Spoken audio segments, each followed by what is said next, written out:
Muito bem, a partir de agora, estamos oficialmente iniciando mais um Episteme, esse Episteme de número 4. Sejam todos muitíssimo bem-vindos. Eu sou o Jean Brustolin e quem me acompanha nessa atividade é o Sérgio Melo Júnior.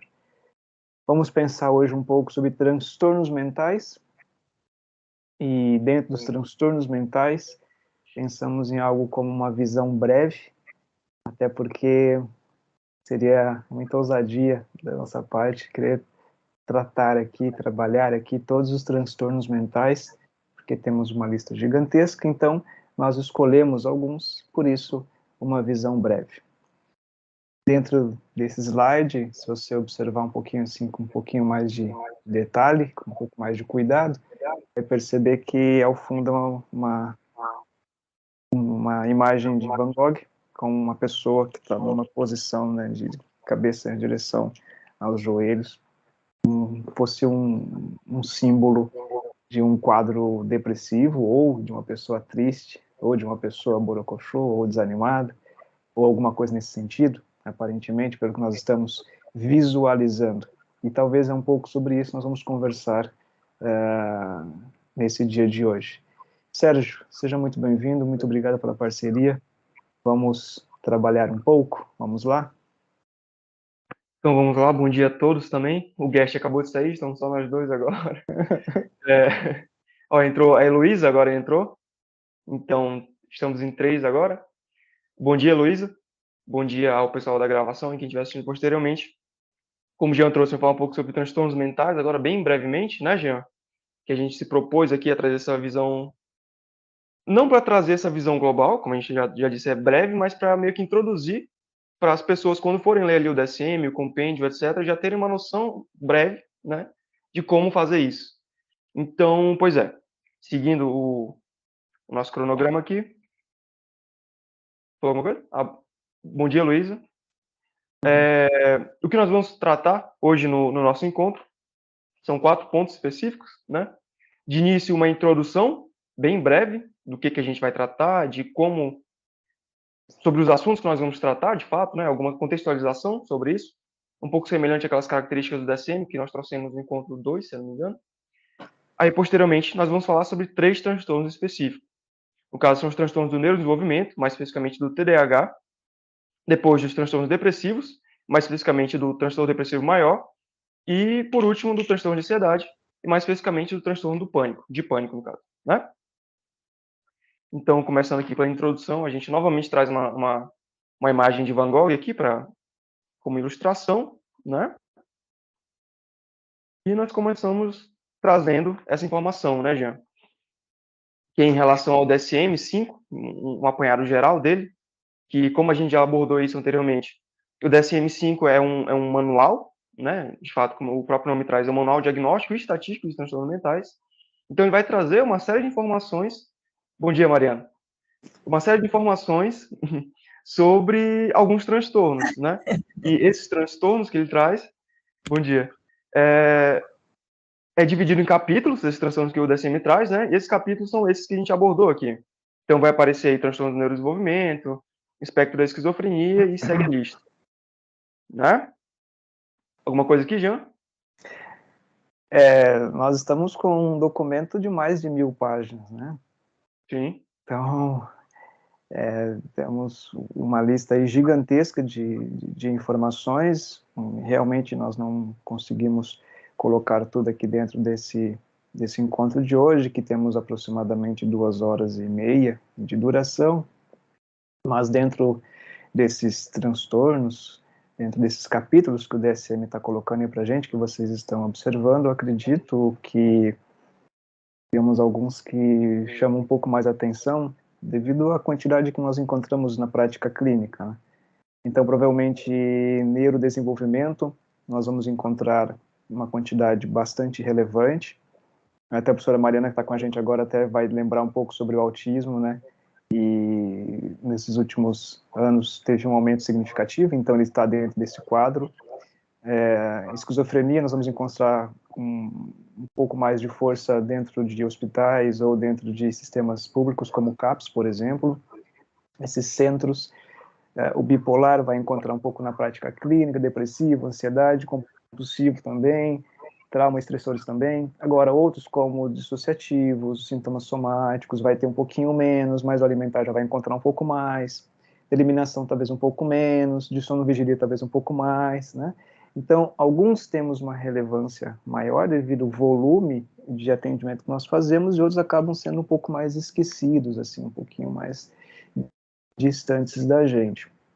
Para o encontro de hoje, nós escolhemos esses três, que são aqueles que nós temos uma vivência um pouco maior.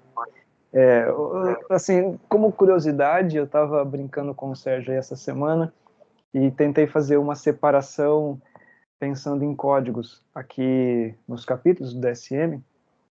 Então, quando, assim, não dá para levar a minha ideia muito a sério, né, Sérgio? Mas talvez há uma certa relevância, digamos assim. Quando você pega um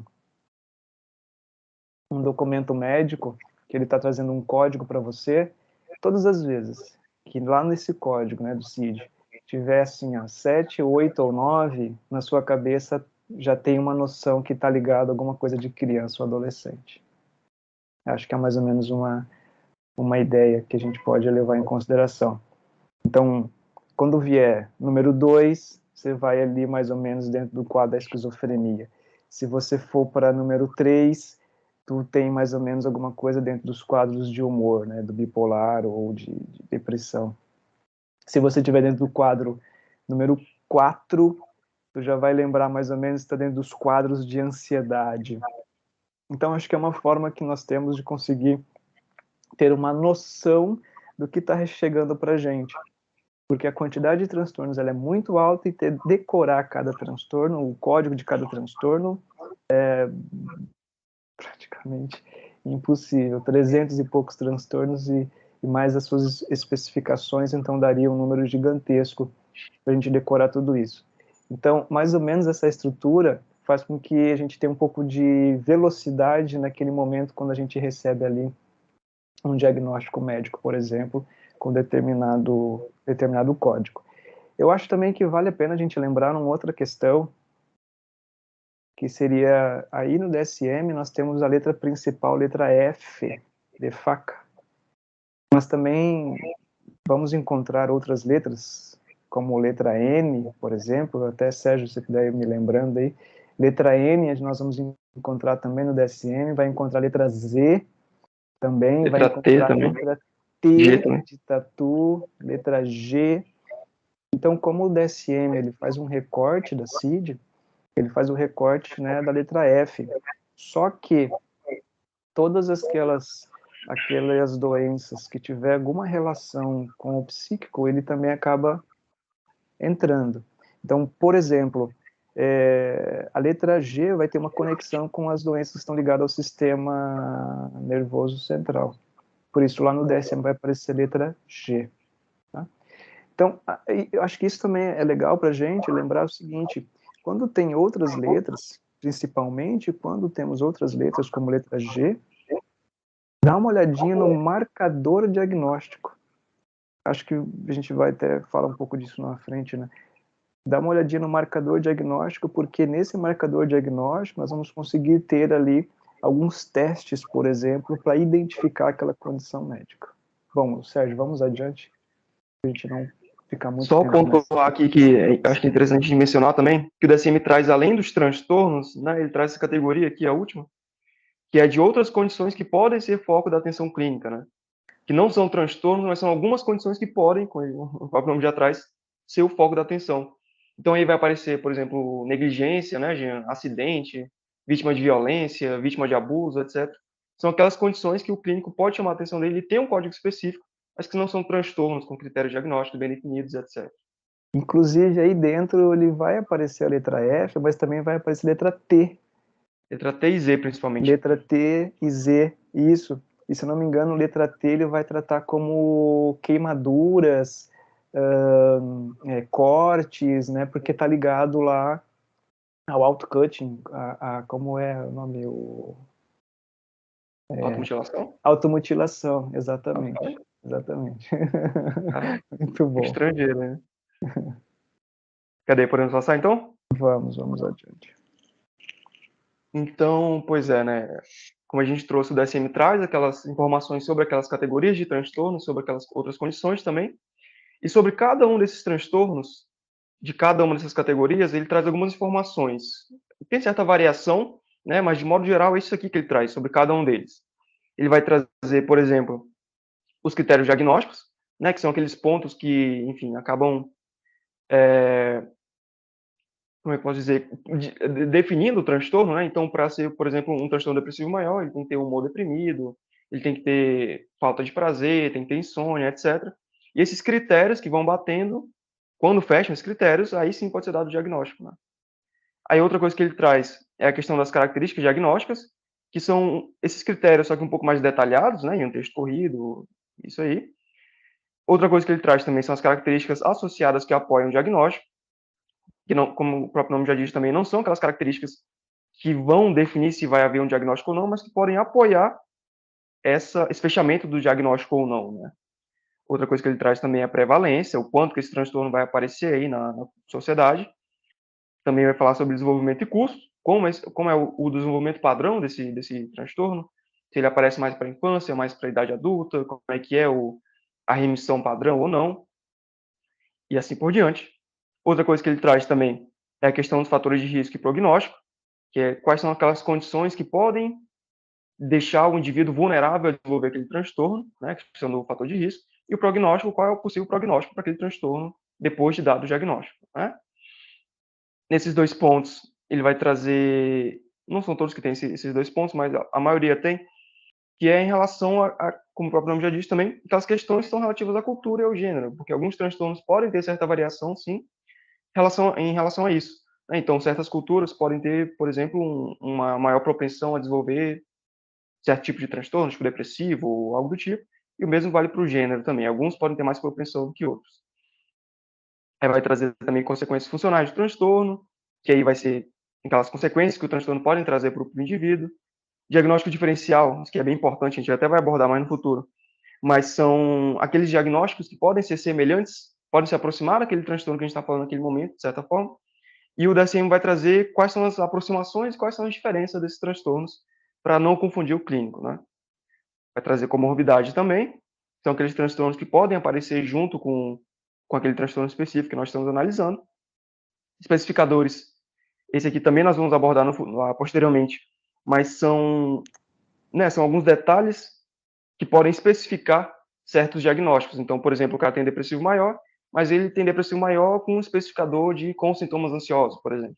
Ou então com características psicóticas e assim por diante. Então, são aquelas características que podem especificar ainda mais o diagnóstico, né? Para não ser tão abrangente assim. Aí, outros dois pontos que ele traz é o risco de suicídio, que alguns transtornos podem ter outro risco mais elevado, outros não. E, por último, os marcadores diagnósticos, como o próprio Jean trouxe, né? Então, aqueles marcadores biológicos, fisiológicos, de fato, que podem indicar se o indivíduo tem o transtorno ou não, com base nesses marcadores, nesses exames, neuroimagem, etc. E acho que é isso. Um comentário aqui? Show? Aí, Jean, a gente quis abordar novamente esse comentário aqui, né? A gente achou bem pertinente falar um pouco sobre isso. É a relação em relação ao clinicamente significativo que nós trouxemos no Episteme 2, né? Que é a maioria dos diagnósticos, dos códigos diagnósticos, vão aparecer esse termo aqui, clinicamente significativo, seja ele prejuízo clinicamente significativo. Não, pera. Como é que ele traz prejuízo, Júlio? Prejuízo Prejuízo. clinicamente significativo. Ah, é? Ou sofrimento clinicamente significativo, né?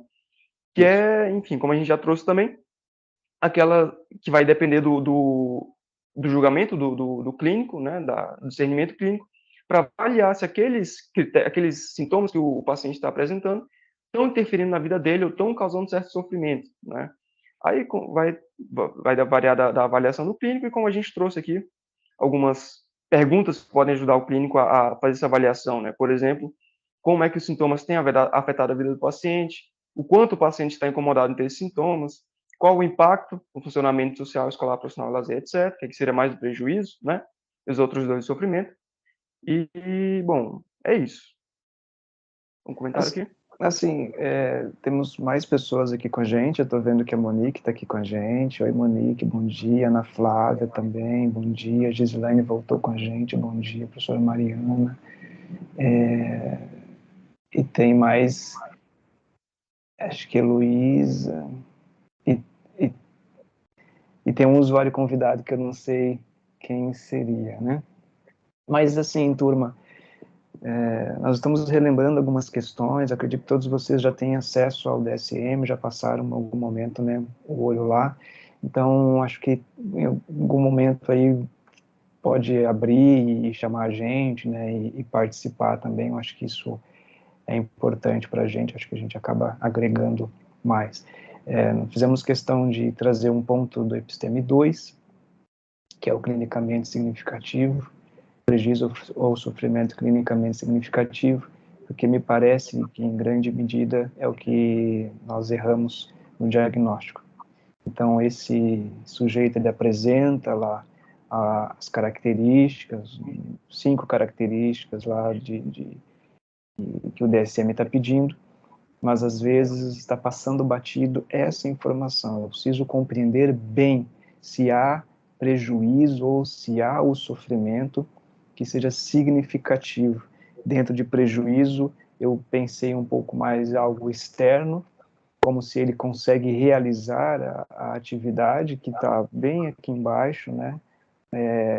Mas não consegue mais realizar devido à sua condição. E outro ponto que eu chamo a atenção ali seria dos sentimentos, né? No caso de sofrimento.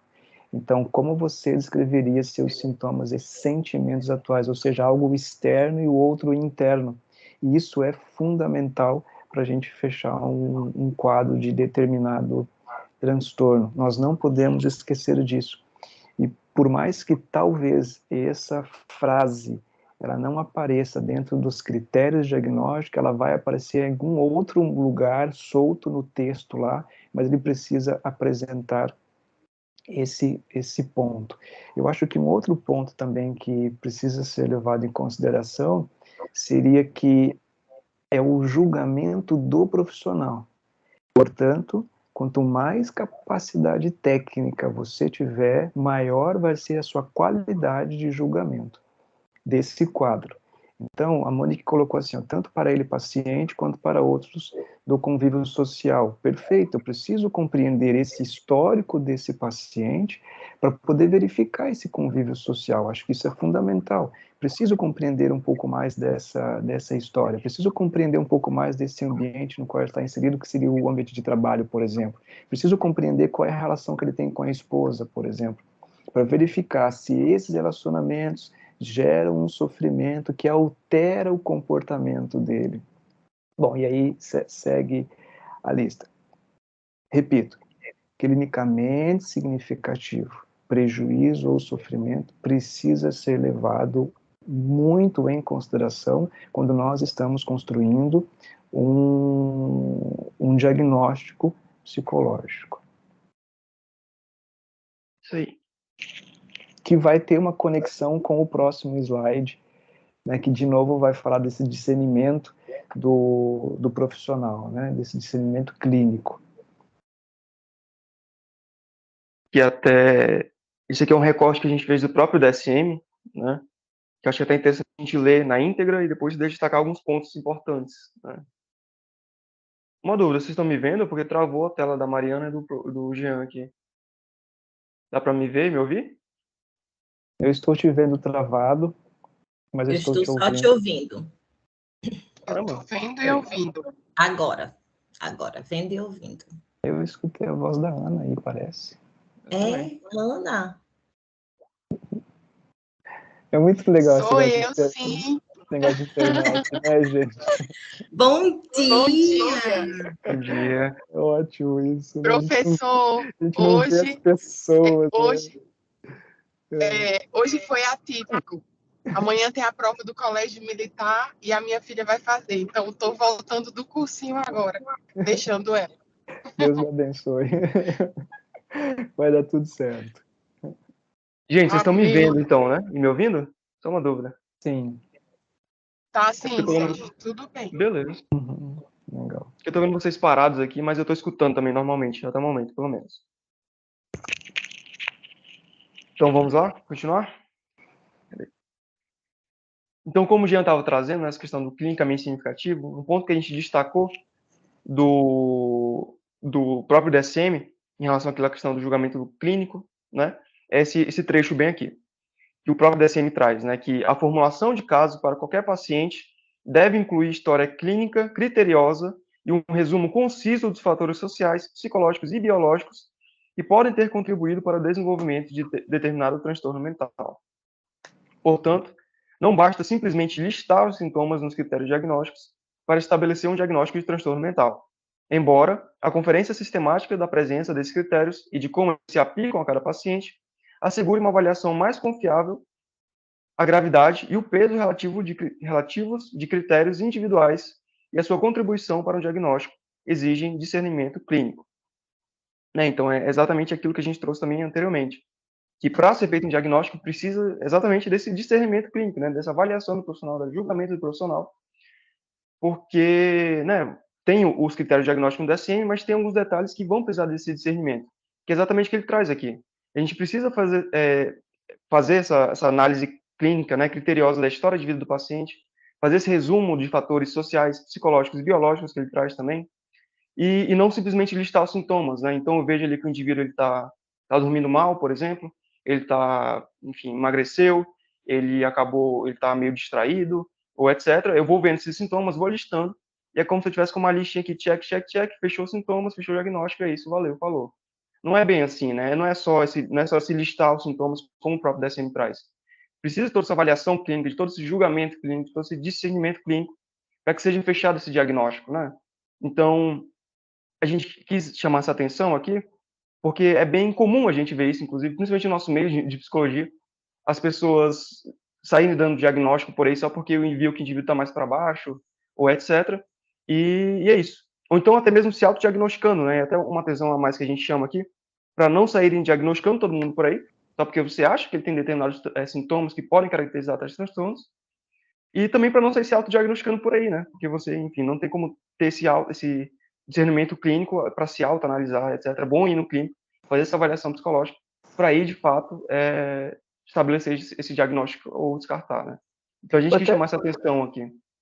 Se alguém puder escrever para mim no chat, eu pensei numa pergunta assim: o que eu sei além dessa lista? Porque o DSM é uma lista de critérios, né? Então eu tenho lá 9 critérios, preciso preencher 5, mas o que é que eu sei além dessa lista? O que é que eu sei sobre o psicológico desse sujeito? O que é que eu sei sobre o social desse sujeito? O que é que eu sei sobre o biológico desse sujeito? O que é que eu sei dessa história da infância desse sujeito? O que é que eu sei sobre os estressores desse sujeito? O que eu sei da vida escolar desse sujeito? Enfim, acho que essa informação ela é bastante relevante para, inclusive, questionar o critério que está descrito lá no DSM. É notável que o Sérgio tem uma capacidade de lidar melhor com aquelas características diagnósticas da depressão. Então, um sofrimento dele vai ser de uma forma, mas eu apresento os mesmos critérios que o Sérgio. Mas, para mim, o sofrimento é maior. Ou seja, o modo como eu lido com aquela situação ela é diferente. Portanto, apenas levar o critério como o mais importante, ou essa lista de critérios como o mais importante, não me parece muito seguro. Até quando vamos pensar em dar um diagnóstico para um indivíduo, o DSM é um manual, mas não é o único manual. Ele é um norteador para a gente, e ele é fundamental, ele é interessante, mas também ele tem uma lista gigantesca de críticas também que paira sobre o DSM. Então, como ponto norteador, ele é fundamental, mas não podemos esquecer, de novo, deve incluir história clínica criteriosa. E aí amarrar com outras informações, para assim você ter segurança para poder colocar um diagnóstico, né, dar um diagnóstico para X ou para Y. Esse negócio, né, de não saia por aí diagnosticando todo mundo, teve um aumento exponencial nos últimos anos, né, nos quadros de autismo e de TDAH também. Até saiu uma pesquisa agora recente, não é brasileira, mas se diz que poderia ampliar para o mundo, que hoje a cada 36 uma é autista, né? Isso é um dado americano, e esse número vem crescendo assim, de uma forma muito absurda, e tem diversas questões, né, que vão nortear esses dados. Mas um questionamento que eu queria colocar aqui para a gente seria o seguinte: será que nós estamos com muita pressa de gerar o diagnóstico, ou a quantidade de informações que nós temos hoje, como ela é maior, isso deu informação para as pessoas buscar, né, o diagnóstico? Isso eu só citei 2 pontos, a gente poderia ficar aqui discutindo mais uma porção de outros pontos que poderiam justificar esses aumentos de diagnóstico, pensando no autismo. No caso do TDAH, as pessoas estão se autodiagnosticando, estão dizendo assim, mas eu acho que eu sou TDAH, acho que é por isso que eu sou esquecido, é por isso que eu sou desatento. E às vezes não é bem por aí, às vezes você só é um incompetente mesmo, que fica voando aí no mundo da lua e está achando que seria um transtorno mental, né? Então, precisa sim trazer um pouco mais de cuidado, um pouco mais de cautela nesse autoconhecimento também. Professora Mariana, pois não, vamos lá? Fico com a opção 2. Tamo junto, Monique. Bom dia. Eu vejo assim também, né, Jean, que essa questão das pessoas, quando você estava falando do TDAH, por exemplo, tem pessoas que se escondem atrás desse diagnóstico, né? Porque, por exemplo, professor, eu não consigo fazer isso porque eu tenho TDAH. Eu não consigo fazer isso porque eu tenho. Ou seja, fica querendo tirar vantagem, né, dessa situação diagnóstica. E, por exemplo, dentro da análise do comportamento, que você estava falando da infância, da história e tudo mais, por exemplo, o DSM-5 a gente utiliza, mas a gente não utiliza eles antes, o DSM-5 antes de fazer a análise funcional do paciente, né? Que é o antecedente, o próprio comportamento e a consequência, ou seja, onde desencadeou, por que ele está se mantendo. Então, as pessoas acham, às vezes, que fazer um diagnóstico é muito rápido e fácil, né? Só que tem todo um arcabouço teórico, né? Tem toda uma vivência. Por exemplo, você falou da depressão, você e o Sérgio. São intervenções diferentes, são pessoas diferentes. Então, a nossa visão clínica, ela tem que estar muito atenta a tudo isso, né? Até porque, às vezes, o paciente ele já vem, olha, porque eu tenho ansiedade. Será que realmente ele tem ansiedade? Né? Por exemplo, eu que já dei aula em outros cursos, tem alunos que ficam assim, professora, eu queria conversar com a senhora, tá? Olha, porque eu sou assim, assim, assim, o que a senhora acha que eu tenho? Não sei, né? Essa frase é ótima. Eu acho que você não tem vergonha na cara. Não sei, né? Ou então você está falando de algumas coisas, uma vez eu me surpreendi, falando de transtornos parafílicos, e uma aluna, professora, isso eu tenho, professora, isso eu tenho. Eu falei, minha filha, então realmente, olha, você está precisando ir urgente no psiquiatra, porque esses transtornos aqui não são desse jeito como você está pensando, né? Então, a gente tem que ter muito cuidado, muita cautela, né? Estudar bastante, como você estava falando. Eu já tinha lido sobre essa pesquisa do autismo, né? Para cada 36 tem uma pessoa, mas e aí? Esses diagnósticos, eles estão sendo feitos de uma forma correta por um profissional competente? Concordo plenamente. Parece que estamos um pouco apressados demais para gerar os diagnósticos. Essa semana eu também recebi uma pessoa questionando um diagnóstico de autismo. A pessoa disse assim, fulano foi no médico, daí na sessão lá de 20 e poucos minutos já saiu com um diagnóstico de autismo, já saiu com uma lista de coisas para fazer, né? Pediu um psicólogo com aba, pediu 2 sessões com aba, 2 sessões com terapeuta ocupacional, e segue a lista. Eu falei assim, vou ficar pobre do dia para a noite. Eu era feliz e não sabia, né? Então, relembrando as suas palavras, será que estamos tendo cautela na elaboração desses diagnósticos? Isso é fundamental, lembrarmos todos os dias. E a capacidade técnica, ela é ponto de partida, né? Perfeito. Deixa eu ver se tem mais alguma informação aqui pelo chat. Acho que não. Okay. Vamos seguindo então, turma? Vamos. A gente fala exatamente, né, continuando essa discussão que a Mariana trouxe, que o Jean complementou também, bem importante, a gente começa a falar um pouco sobre os transtornos do neurodesenvolvimento, né? A gente vai entrar um pouco mais no TDAH, mas a gente vai passar bem por cima sobre os transtornos em si, do neurodesenvolvimento, de modo geral, só para trazer essa visão mais, essa breve visão, como a gente se propôs a fazer aqui, né? Os transtornos do neurodesenvolvimento, como a gente trouxe no início, é um capítulo do DSM, né, que vai trazer um grupo de transtornos que são definidos da seguinte forma pelo próprio DSM.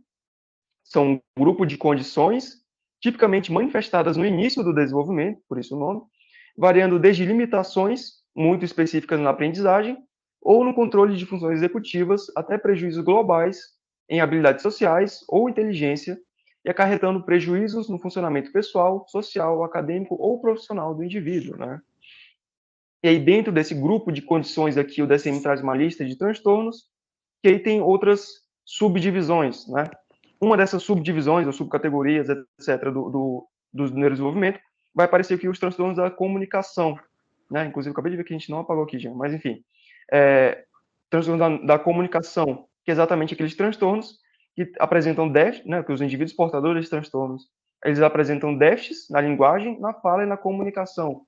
Aí vai aparecer aqui gagueira, ou então a pessoa não tem a capacidade de compreender a fala, ou então de pronunciar a fala, né? Então, é exatamente isso, são esses déficits na linguagem, na comunicação e na fala do indivíduo. E outra categoria dentro outra subcategoria, né, dentro dos transtornos do neurodesenvolvimento, são os motores. Tá até errado aqui, mas são aqueles déficits, que mais que tem? Aquelas estereotipias, né, gente? Aqueles tics. Então, são todas aquelas alterações, de fato, no comportamento motor do indivíduo, né? Então, vai aparecer aqui, por exemplo, o tique, né? Aquele tique. Vai aparecer aqui o transtorno estereotipado também, que o indivíduo tem um movimento com mais estereotipias, né? Não tão natural, digamos assim. E assim por diante, segue a lista, né? Aí, essas são as 2 subcategorias dentro do desenvolvimento que a gente achou interessante passar bem por cima, mas não especificar muito, né? Aí tem outras subcategorias que nós resolvemos especificar, de fato, alguns desses transtornos, né? Que vai aparecer, por exemplo, aqui, a deficiência intelectual, que é um transtorno, né? Que ele é definido pelo próprio DSM como déficits em capacidades mentais genéricas e prejuízo na função adaptativa diária na comparação com indivíduos pareados para idade, gênero e aspectos socioculturais, com início durante o período do desenvolvimento. Isso que é bem importante, esse final, porque tem muita correlação com a categoria de transtorno em si, né? Mas, enfim, seria a deficiência intelectual, né? Esse prejuízo, esse déficit que o indivíduo tem nas capacidades mentais, de modo geral. E outro transtorno do neurodesenvolvimento que a gente vai encontrar aqui é o transtorno específico da aprendizagem, né, que é definido como as dificuldades persistentes para aprender habilidades acadêmicas fundamentais com início durante os anos de escolarização formal, que aí vai aparecer aqui a dislexia, né, Jean, a descalculia, que seria a dificuldade, no caso, em ler, em falar, em fazer cálculos matemáticos. Tem a dificuldade também em escrita, né, disgrafia, uma coisa assim, e assim por diante. E é interessante vocês notarem aqui que a gente colocou o código desses diagnósticos, mas tem um X aqui, tanto aqui quanto aqui. E esse X significa que tem certa variação no código, né, que é justamente aqueles especificadores que nós trouxemos lá no início. Então, aqui, os especificadores vai depender do tipo de dificuldade que ele tem. Então, por exemplo, se o indivíduo tem um transtorno específico da aprendizagem com prejuízo em leitura, aí vai ter determinado código, que eu não lembro agora. Você tem transtorno específico da aprendizagem com prejuízo na escrita, aí vai ter outro código, e assim vai variando. E assim é a mesma coisa na deficiência intelectual, que vai depender dos especificadores, né? E aqui, talvez os mais importantes que nós trouxemos para o nosso encontro de hoje, vai aparecer também o transtorno espectro autista, dentro dos neurodesenvolvimento, que é caracterizado, esse espectro, por um prejuízo persistente na comunicação social recíproca e na interação social e padrões restritos e repetitivos de comportamento, interesses ou atividades presentes desde o início da infância. Então, é todo aquele comportamento que a gente tem certa noção, né, em relação aos autistas, pessoas com autismo. E aqui, destacado, porque é o que a gente vai abordar um pouco mais aqui posteriormente, é o TDAH, né, o transtorno do déficit de atenção e hiperatividade, que seria um padrão persistente de desatenção e ou hiperatividade e impulsividade, que interferem no funcionamento ou no desenvolvimento, com início antes dos 12 anos de idade. Aí, se vocês se atentarem aqui, tem também o xizinho, né, dizendo que não tem um código fechado e vai depender dos especificadores, que nós vamos abordar também daqui a pouco, mas ele vai depender se tem predominância de desatenção ou de hiperatividade, ou dos dois, e assim por diante. E outra coisa que a gente quer chamar a atenção para vocês também, é que tem, além desse, tem alguma série de outros transtornos que nós não resolvemos, no caso, não abordar tanto, né, que aí vai aparecer aqui o atraso global do desenvolvimento, vai aparecer esses termos aqui que vocês vão ver no futuro também, em relação ao não especificado, ou outro transtorno não especificado, né, que é bem importante, porque a gente vai ver em todas as categorias de transtorno, basicamente, esses termos, que... Jean, só me lembra como é, que eu sempre esqueço. Mas o outro transtorno, X, no caso do desenvolvimento especificado, são aqueles transtornos que quase encumprem o diagnóstico de determinados transtornos, né? Só que acabam não fechando, mas o clínico acha pertinente dar esse diagnóstico aqui, por mais que não feche todos os sintomas de determinado diagnóstico. É isso? É isso. E aí ele pode acrescentar também na descrição o porquê que ele resolveu colocar especificado. Poderia ser, por exemplo, um abuso de álcool na gestação. E aí ele coloca essa informação lá embaixo. Então ele não fecha todos os critérios de diagnóstico para aquele determinado transtorno, mas ele compreende que está conectado ao abuso de álcool na gestação, ele coloca aquilo embaixo, no caso de um transtorno de neurodesenvolvimento. Agora, quando ele não especifica e ele não tem essa informação, por exemplo, do abuso de álcool, ele tira fora, ele não sabe exatamente o motivo daquilo, ele não tem uma hipótese, e também ele não consegue encontrar todas as características, todos os critérios naquele momento. Esse não especificado, ele vai aparecer provavelmente em ambientes hospitalares ou ambientes de emergência.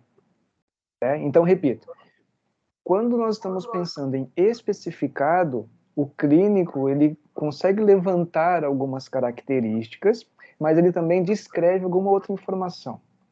Agora, no especificado, além de ele não levantar todas as características, ele não consegue fechar aquele diagnóstico, porque o ambiente que ele está fazendo essa não especificado, né? Não especificado, ele não consegue ter tempo ou a condição cognitiva daquele indivíduo, daquele sujeito naquele momento e tal. Geralmente, dentro de hospitais, de ambientes ambulatoriais, ambientes de emergência. Acredito que seja nessa direção. Esses dois, ele vai aparecer, acredito que quase todos os transtornos mentais do DSM. Essas duas informações, tanto especificado como não especificado. Realmente, o DSM ele tem muito detalhe, muita informação, então a gente confunde fortemente, hora ou outra, esses termos. Eu queria só que você voltasse um pouquinho o slide anterior. Então aí nós temos de novo, né, lembrando aquilo que eu coloquei lá no início, eu e as minhas pedagogias, então você tem o F7 aí nesse slide, tem o F8, passa para o próximo, por favor. Temos o F9, F8 de novo e o F9. Então, lembrando, né, quando eu estou vendo ali que está iniciando com 7, 8 ou 9, eu já tenho uma ideia que está ligado ao neurodesenvolvimento. Lembrando de novo que o Sérgio trouxe agora, relembrando, o X é porque está dizendo que tem um especificador. Então, todas as vezes que você for para o DSM, buscar um transtorno, e logo na frente do transtorno, se não tem código, é um sinal que tem um especificador. Então, pode folhear um pouquinho, que lá na frente você vai encontrar esse especificador, que no caso aqui do slide, seria esse X na cor branca que nós colocamos. Vamos focar um pouquinho agora no transtorno de déficit de atenção e hiperatividade, Sérgio? Vamos eu não sei se eu tenho tempo, mas se você me permitir, se você voltar um pouquinho o slide, eu acho que tem algumas informações que são relevantes para a gente. Volta mais um, por favor. O idoso é duro, né? Tem que olhar aqui de pertinho. Eu acho que vale a pena uma marcação em cima de funções executivas, né? Quando nós estamos ali trazendo uma definição dos transtornos do neurodesenvolvimento, repito, vale a pena guardar essa ideia de funções executivas. E funções executivas, esse indivíduo, quando ele tem as funções executivas prejudicadas, ele vai ter uma série de dificuldades. Provavelmente, quando eu estou pensando em função executiva, eu estou pensando no córtex pré-frontal. Então, nessa hora, eu posso ter dificuldades, deficiências, como, por exemplo, de atenção, de raciocínio, capacidade de planejamento, controle inibitório, e segue a lista. Então, todas as vezes que eu encontrar funções executivas, eu já estou pensando que esse indivíduo vai apresentar algum tipo de problema nessa direção, como, por exemplo, TDAH tem função executiva prejudicada, que seria uma alteração na capacidade da atenção, por exemplo, né? E o outro ponto que é bastante relevante, até no início eu disse assim, olha, vai aparecer em algum lugar do texto lá o clinicamente significativo. Aqui da mesma forma. Na última linha ele diz assim, ó, e acarretando prejuízos no funcionamento pessoal, social, acadêmico ou profissional, de novo. Então vale a pena lembrar, todas as vezes que eu estou avaliando um sujeito, existe esse prejuízo? Existe. Onde? É pessoal? É no social? É no acadêmico? É no profissional? Essas informações precisam ser levadas muito a sério. Vamos seguir adiante, Sérgio? Bom, só uma dúvida. O senhor está com o iPad aí? Já seria interessante ver essa marcação, talvez, nessa parte aqui. Eu até tô, mas eu não tô com ele aberto aqui, mas eu posso abrir e fazer isso que você está me pedindo. Beleza. Se possível, Vamos seria indo e eu interessante. vou abrindo aí. Beleza, mas é porque é bastante informação que pode acabar confundindo um pouco, né? Mas como a gente trouxe, esses que são os critérios diagnósticos do TDAH, que, como a gente trouxe no início, os critérios diagnósticos são aqueles pontos, né, que tem que ser batidos, tem que ser fechados, tem que condizer com a experiência do indivíduo para que seja feito o diagnóstico ou não, né? Então, no caso do TDAH em específico aqui, ele traz o quê? 1, 2, 3, 4, 5 diagnósticos, 5 critérios com determinadas subcategorias, né?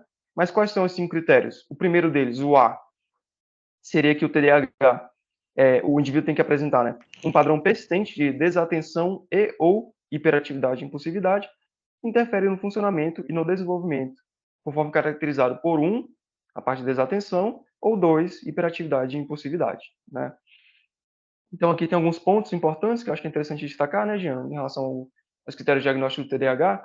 E, por exemplo, em relação à desatenção, que desses critérios aqui, 6 ou mais deles têm que aparecer, desses sintomas, né, que a gente vai já abordar um pouco melhor sobre, por pelo menos 6 meses, em um grau em que é inconsistente com o nível de desenvolvimento e tem impacto negativo diretamente nas atividades sociais e acadêmicas / profissionais.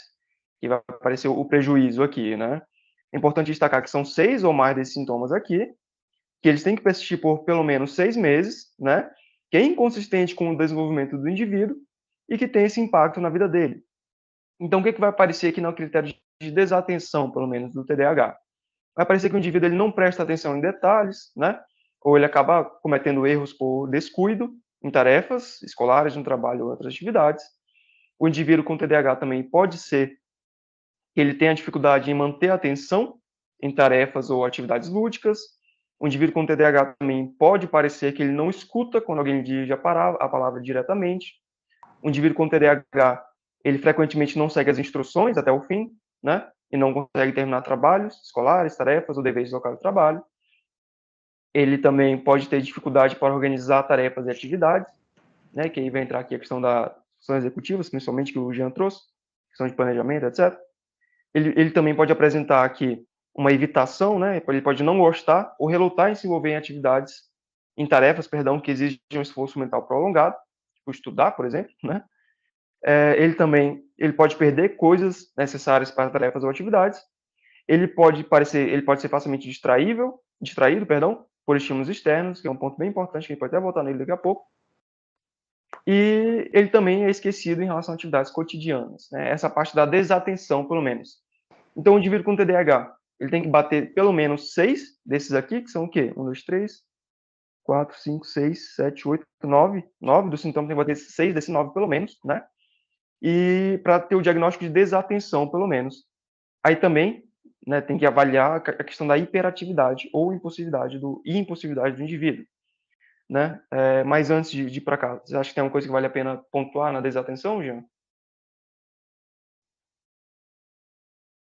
Não. Eu tenho umas ideias aqui, mas eu acho que não para esse momento agora. Como, por exemplo, eu estou vendo que ele tem um monte de critérios de desatenção, mas para alguma atividade ele consegue ter uma atenção focada muito grande, né? Acho que é legal esse comentário, mas acho que não cabe aqui agora, por exemplo. Eu acho que tem outras informações que precisam ser levadas bastante em consideração. Seria, de novo, os 6 sintomas e pelo menos esses 6 meses. E outro fator bastante importante seria tem que estar presente antes dos 12 anos de idade. De novo, né, ele é neurodesenvolvimento, então ele vai acompanhar aí desde a criança. Acho que é fundamental.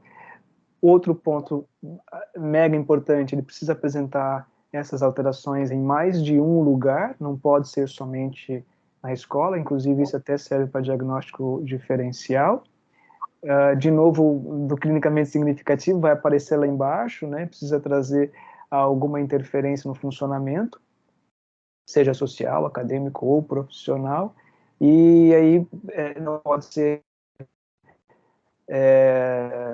fruto de algum outro transtorno, como esquizofrenia, ou poderia até entrar aí questões de consumo de outras substâncias, né, o álcool, cocaína e assim por diante, né. Bom, então acho que dentro desse ponto, acho que é isso.